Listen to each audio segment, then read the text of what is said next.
Hello guys! Good morning! Ayan, so sa pagnenegosyo, marami kang mapagdadaanan. So, andyan yung matumal, andyan yung nagtatawanan ka, nire-reject ka ng kausap mo, yung ka-chat mo, bigla ka nalang i-block. Diba? Minsan pa, pagsabihan kang scammer. Ayan, so maraming discouragement sa pagbibusiness. So, normal lang po ang lahat kasi yung business is business of rejection. So, ngayon, kahit hindi naman po tayo nagbi-business, 'di ba? Kahit sa employment world, nandiyan din yung mga rejections na 'yan, discouragement. So, sa ibang bansa din, mga OFW, nandiyan din po 'yan. So, normal lang talaga sa buhay ng tao, 'di ba? Sa real life natin, nai-experience na po natin 'yan at nakakasagupa na po natin yung mga rejections, discouragement na 'yan.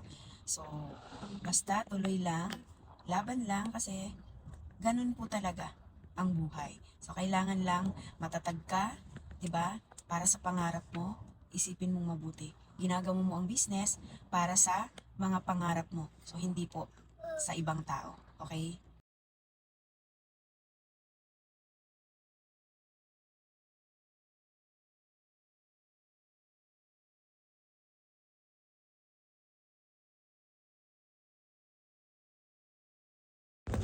Kapag sumuko ka dahil sa opinion ng ibang tao, talo ka.